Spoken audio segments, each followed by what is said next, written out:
અમરેલી તાલુકાનું ચાપાથળ ગામ છે। અમારા ગામની અંદર સ્થિતિ આજે એવી ઊભી થઈ છે, શેત્રુંજી નદી અમારી જીવાદોરી સમાન છે અને એ શેત્રુંજી નદીમાં ખાણ ખનિજ ખાતા વિભાગને અમે રજૂઆત કરી, પણ રેતી સોરો આજ દિન સુધી અટકતા નથી। હવે રેતીમાં નદીની અંદર મોટા મોટા ડમ્ફરો, મોટા મોટા જેસીબી, ઇટાસી નાખી અને અંદરથી રેતી ઉપાડે છે। રેતી ઉપાડતા હતા ત્યાં સુધી પણ કોઈ તકલીફ નહોતી, પણ આજે અમારી નદી કાંઠાની જે કિંમતી જમીનો છે એની જમીનો કાપવા મળ્યા છે। અત્યારે અમારા ખેડૂતો જમીનો અમારી જવા મળી છે, એટલે પાયમાલ તરફ જવા મળ્યા છે। હવે અમારે આ ગામ હિજરત કરવાનો વારો આવશે। બીજું કે રેતી ચોરી અને ગામના ગૌસરની અંદર સ્ટોક કરે છે, જે અમે માનીએ છીએ ત્યાં સુધી, અમારા જાણ ખાતર છે ત્યાં સુધી કોઈ પણ આ ખનિજ ખાતું અથવા કોઈ કલેક્ટર કે પોલીસ સ્ટેશન કોઈ પણની આમાં મિલીભગત હોવી જોઈએ।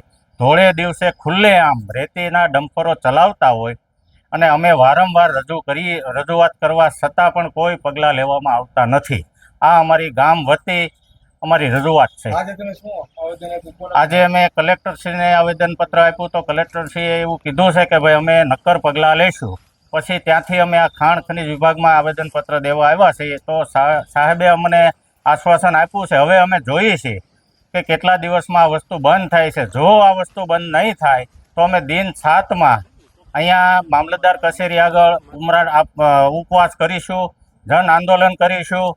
એ જવાબદારી, એમાં કોઈ પણ વસ્તુ થશે તો એ પ્રશાસનની જવાબદારી રહેશે। નામ વિમળાબેન છે। શેત્રુંજી કાંઠે અમારું ખેતર છે। શેત્રુંજી કાંઠે અમારું ખેતર કપાઈને ધોવાઈ જાય છે। નીચેથી ચોરી કરવા વાળા લોકો રેતી ભરી જાય છે, અમારું ખેતર કપાઈ જાય છે। અમે કેટલી વાર જાહેર શરૂઆત કરી પણ કોઈ લોકો ધ્યાન આપતું નથી ને કોઈ પગલાં ભરતું નથી ને કોઈ આવતું નથી ને અમારું ખેતર રોજે રોજ કપાતું જાય છે।